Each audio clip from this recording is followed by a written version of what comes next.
The programme is a match-funded European Regional Development Fund programme. It was needed because there is very low productivity in the care sector. There are issues in some respects about the quality in the care sector and the overall sustainability of certain parts of the care sector. Adult social care in particular is a sector that has a huge number of challenges to face. So it's got challenges around financial sustainability, about recruiting and retaining a skilled workforce, and about providing high quality care to a population that's got increasingly complex needs. So some types of technology really support productivity. And when I say productivity, I don't mean that you can do it with fewer staff under regulation. A care home, for example, has to have a set number of staff to meet the needs of that care home. But it can mean that the staff can give more time to the individual residents within the home, so they can support better quality care. They can be stimulating the residents. There's so much technology out there that can support stimulation, like magic tables. Looking at how we would work forward, we asked the University of Hull, who is our delivery partner, to research what is under new to business, what is out there already, what needs are there, what gaps are there that we actually need to look at working with developers to create that system, that product that could support an objectives. So from a project perspective, we will identify care providers, could be care homes, domiciliary care providers, daycare providers, and then myself, colleagues from the university, colleagues from the East Riding of Yorkshire Council who are the leads on this project, will meet with those care providers, talk to them about their business, talk to them about their service users, identify what it is that's challenging them.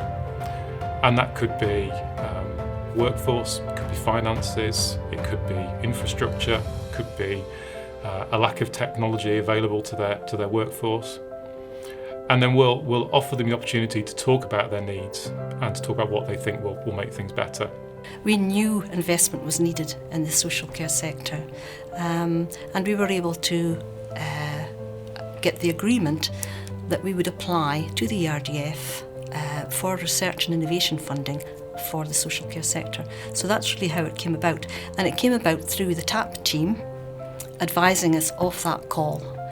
And they have been hugely helpful, I have to say, in supporting us to make that application. So we put in the initial application, and it was agreed that we could move forward to the full application around December of 2019. And the TAP team are fantastically helpful in getting that application ongoing, and our full application was agreed in December 2020. Of course, we're having to interpret all of the ERDF jargon, complexity, regulations, which come in triplicate and which really are incredibly difficult to understand at times, to interpret. And again, TAP has really supported us to interpret the legislation. We've worked with those care providers and we've helped them identify what they think they need. They'll put in an application for funding to procure that particular product, that particular service. And the range of what they can apply for grant funding for is really broad. So it could be something related purely to infrastructure. So it could be around a new call bell system for a care home, for example. It could be that they want to introduce a new e-rostering tool to organise their workforce more effectively. Or it could go right to products which really meet the needs of their service users. So reminiscence therapy, medication management, remote monitoring of health and well-being. As long as they can identify how those particular products will help with their sustainability, their productivity and the quality of the care that they provide. We've got people who are interested in specific things for their service users to help with reminiscence, to help with their day-to-day activities. So magic tables are one example where you get a series of activities projected onto a table and people can interact with those. I mean, promoting people's independence really is a big thing, and like you said, the doors is a big thing for us here because the big heavy fire doors, people tend to struggle to open them. It would help residents obviously maintain their independence so that they could access wherever they wanted to throughout the home. Obviously it'd be a big thing for infection control, touching surfaces, it'd reduce people touch contact surfaces, it'd reduce skin tears and falls because obviously people won't be fighting with the frame to get through and trying to open a door and hold the door to get through. I'd thought about some like inflatable clothing, particularly trousers for the lower half of the body. People's got quite a bit of fear of falling, etc. And there's obviously lots of things that we can do, but we're thinking of technology helping us really. That if trousers could inflate, lower the impact of when people fall, either stop them falling altogether. And these drinking cups are designed to kind of promote people's independence really and dignity. So it just kind of gently reminds them to have a drink. So it's got like a little light at the end of the cup. So it might flash every 10-15 minutes or so, and you can set it. And it has a voiceover as well, which recorded one of our own voices, just to remind people just to have a drink before maybe their tea goes cold.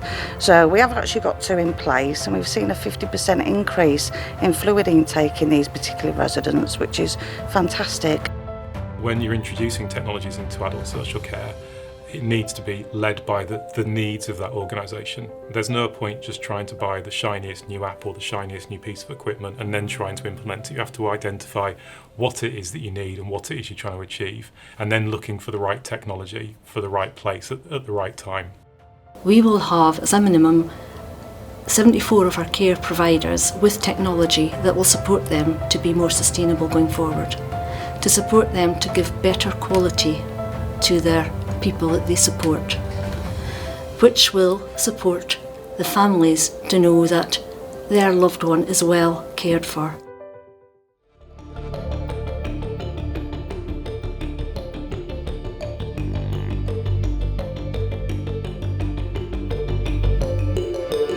Spark Fund, very simply, is a pot of funding that's there to support businesses in the Humber, York and North Yorkshire to innovate and undertake R&D, essentially to help their businesses to grow.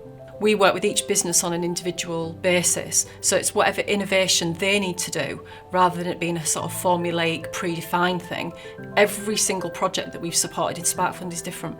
They come to us and say they have either got a challenge within their business that they need to overcome, or they believe there's an opportunity in the market that they want to make the most of and seek as an opportunity. So they come to us for us to help them scope their idea out, to really think it through. We act as a critical friend. So they're in a consultancy role. My team kind of roll the sleeves up and get the hands dirty with the business. They really get to understand what that business needs, what their drivers are, what their challenges are, what the market is that they're operating in. And they may come up with an idea that the business thinks is absolutely wonderful, but actually the market's not going to accept it. And we're there sometimes to give a difficult message. But if the project that they've got in mind is really critical to take their business forward, we help them to define it and scope it. We help them apply for the funding. So Spark Fund's unusual in that respect. It's a big pot of money that comes from Europe that's managed by the University of Hull. But actually the university and the Spark Fund team, we don't make the decision about who gets the funding. We've got a very clear separation between my team and that decision. And that decision is made by an independent panel of specialists essentially in their field who work for the project in a volunteer capacity to assess those projects. So because of that separation, we can work with each business really individually and help them to scope and craft their grant application. So when it goes to that panel for assessment, it's the best it can possibly be. It's clearly defined, the impact and the outcomes and the long-term benefit for the business is clearly stated. Chopsticks is a community benefit society, a social enterprise and an exempt charity. We're somewhat rare and unique in that we provide supported work and day services for adults with learning disabilities and increasingly a range of adults with other disabilities. We provide employment, service, community outreach, and we do that from a busy industrial workshop in Northallerton, North Yorkshire. So in looking at our production processes, it became clear to us that there was an opportunity to innovate and introduce a new piece of equipment that would provide skills development for our range of clients, but that would also address some of the wood waste that we produce. Also, in our operations, we have a considerable amount of plastic, and we've been committed to reducing the amount of plastic that we use, and so we were looking to see how we could innovate and either replace the plastic or move on to a much more recyclable material. So one of the areas that we were looking at was the sawdust waste, and we thought that a new machine to produce another form of wood fuel for us, an eco briquette, could work very well. We tested the market, we checked with our suppliers and potential new customers as well, as to see whether it would be something that would appeal to them. So the idea was, how could we take a piece of equipment, adapt it so that it would fit within the range of skills and capabilities of our clients, our work team members, whilst at the same time produce an eco briquette where there was no additives, no chemicals used in it. In doing that and exploring that in parallel with the packaging material that's used for the eco briquette, i.e. the plastic bag, we felt that we needed some technical professional help and research that could enable us to identify both the equipment and the new material for the bag.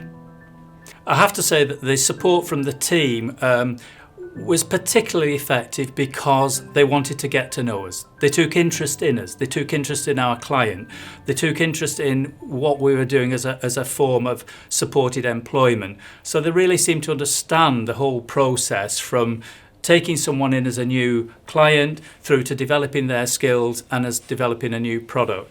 So the team brought an awful lot of expertise, understanding, customer focus to us, and an empathy, I think, that you don't always find, particularly in our sector. And I think that's what made the difference for us. We felt we were working in true partnership with somebody that understood our clients and our organisational needs. Spark Funders programme includes 3 separate funding strands. So there's innovation vouchers, grants for research and development, and grants for research and development low carbon. And each has very different objectives. They can do very different things, but we can, in some cases, blend it together, so it's a project that sits across all 3 strands. And the beauty there is that there's 3 pots of funding, which means businesses from Spark Fund can apply for and secure 3 separate grants. So in that very early stage of the project being kind of prescribed through the procurement process that happens as part of the bidding and tendering application process, the TAP team are hugely important in that part of the project development and the life cycle. So Flex Health is a physiotherapy company. We see both private patients and NHS patients. We see musculoskeletal conditions, so your normal conditions that you would relate to physiotherapy, back pain, sports injuries. But we also specialise in neurological conditions, so stroke, MS, Parkinson's, spinal injuries. And then more recently, and linked to the Spark Fund, we started a paediatric service, so looking after children and young adults that specifically need a lot of care and support to develop and help them develop through life. Being based on the campus, I was just happened to be in and around the university, and I'd seen some information on the Spark Fund. I'd previously gone down a funding avenue and not had a particularly pleasant experience with it, so it put me off grant funding. But I decided to get in touch with them, both for Flex Health and Physio Buddy, my other company, and was very quickly introduced to Paul, who's one of the advisors there, and we just started to scope out what the projects looked like, what the aims and ambitions were of the projects, and we worked through the entire process together, and it was superb. Now run until June 2023.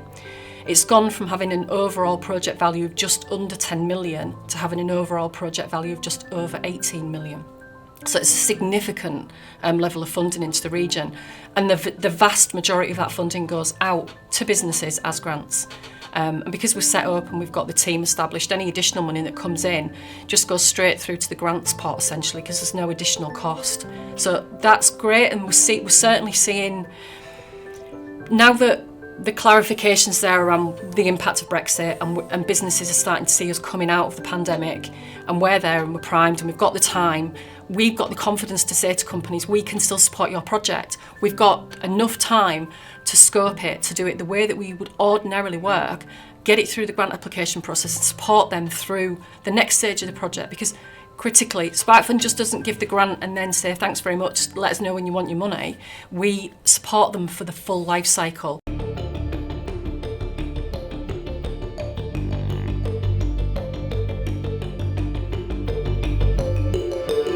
Hi everyone, I'll go into a little bit of history about the PAPI project. So PAPI is an innovation grant scheme that is designed to support local businesses in the York, North Yorkshire and East Riding region, and it's operated by the University of York. At the time, the university was really looking to work closer with some of the smaller businesses in the region and reach out and try and support the region in a more active way. PAPI was a solution.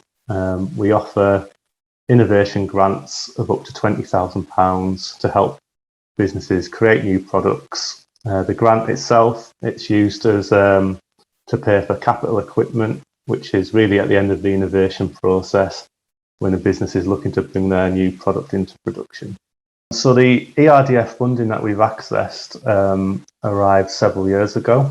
The project did take a few years to become established, but now the PAPI brand is extremely well known throughout the region, and it's proven to be a very popular source of support. As with any form of European funding, there is some inherent risk on the organisation that is delivering the funding and the project. That is where the TAP team prove invaluable. They are a critical friend that we can call upon if we have any questions or queries. Anyone that's familiar with delivering European funding know that the guidance can be extremely complicated and subject to frequent change. If we have any queries or something that we're not quite sure about, we know that the TAP team is always there in the background with that collective knowledge of having supported all the other projects in the region. And that is a massive sort of insurance policy for us and a great sense of comfort.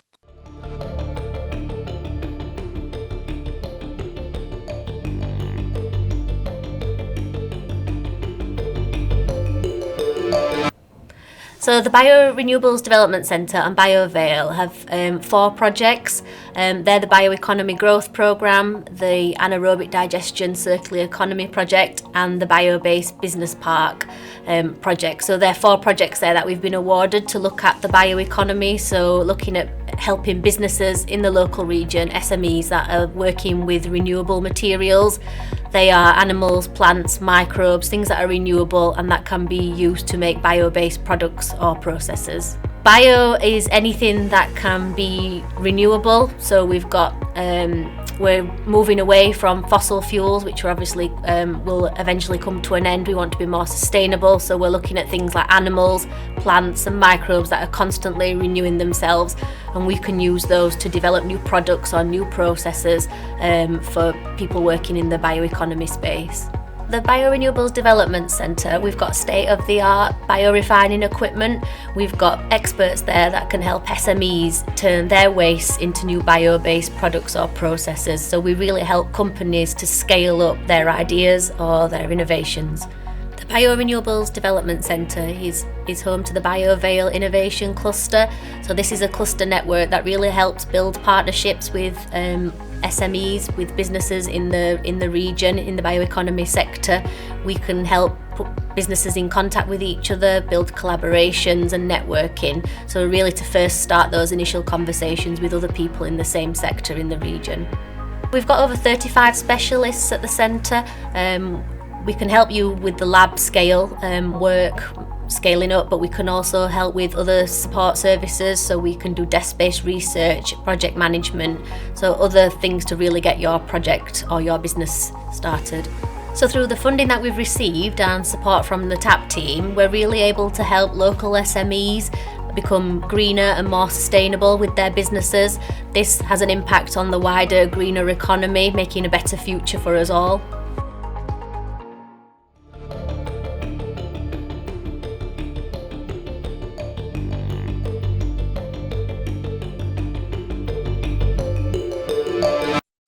I'm the project manager at the Flood Innovation Centre, which is a project delivered and led by the University of Hull.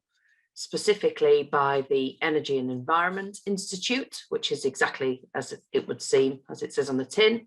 So that's a research institute based at the university that was established in 2017, 2018, and now has over 160 researchers working in energy and the environment and climate resilience.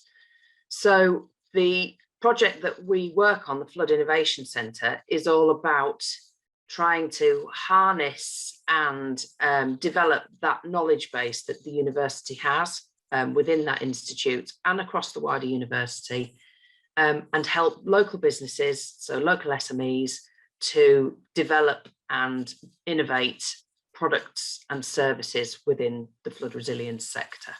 So there's a move to flood resilience, which is much more about kind of living with floods and being resilient to floods. So there's an amount of acceptance that you're going to flood, but actually you can take steps to remove the flood water more quickly, or to kind of get back to normal, if you like, more quickly after a flood event. So when we talk about flood resilience solutions, we keep that really deliberately broad. It can be to do with helping messaging about flood warnings and the best way to do that, the best way to communicate with big populations. It can be about flood modelling, so that's predicting when and where floods might occur. It can be to do with physical products and barriers, so that's might be at a property level where you have a flood door or a non-return valve or an air brick cover that stops the water ingressing into the property. It might be to do with materials that you use within that property to make them more waterproof, essentially, so that if they are exposed to flood water, they can kind of be quickly cleaned down and the house can be, or the business can be occupied quickly. And right through to kind of post-flood events, cleanup, recovery, and also through to natural flood management, which is very much what we're seeing across agricultural farms, and agricultural landowners are looking to implement natural flood management solutions. So that might be to slow the flow of rivers, that we inhibit flood events that way.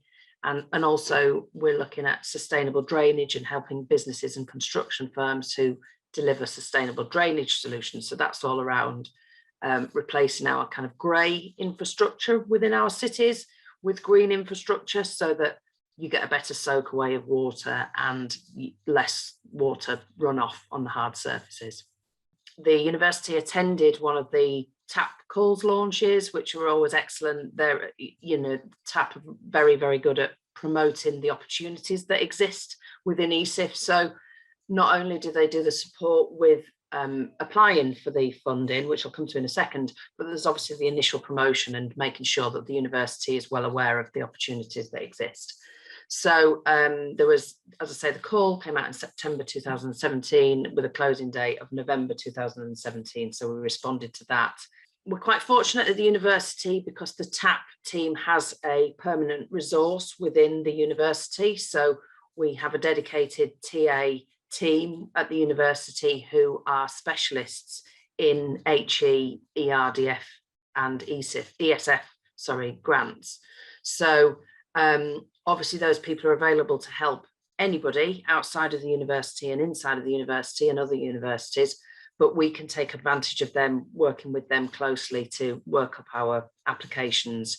So a lot of the support that we would have had from TAP in terms of this would have come through that kind of one-to-one support in helping us to write the application. There's a lot to do with the kind of model of how the support happens and understanding what the state aid connotations and the kind of income generation or otherwise of that might be. So you need that really kind of technical support from somebody who absolutely understands how research and innovations programs work within ERDF and how is the best way to kind of run them and how the university can do that compliantly and within the guidelines. I think what we've discovered with the Flood Innovation Centre is that there's a huge need for the services that we're providing. We're limited at the moment to that delivery across the Humber geography, and we very much see a national sector that's in its infancy. So we would be looking as any kind of legacy arrangements as what we do to try and broaden out this service to a national audience, so that we're not limited by geographical scope in terms of the businesses we can support. So in terms of succession, we would be very much looking towards whatever succeeds. ESIF, it's looking like it hopefully will be the UK Shared Prosperity Fund. What I would say, and what we would always say, and I'm sure, you know, TAP would love to hear it, being able to access that technical assistance to provide support to any grant applicants who are going through any kind of convoluted government grant scheme is invaluable. So I really hope that a legacy, so a legacy for us as Flood Innovation Centre is that we can secure some more funding to carry on what we're doing, but that a legacy for TAP is that whatever comes next and replaces ESIF, there is some provision for that technical assistance to continue, because it's a no-brainer. It makes for better applications. It means all of the money gets spent and spent correctly, and it just makes everything easier for everybody. So long may it continue.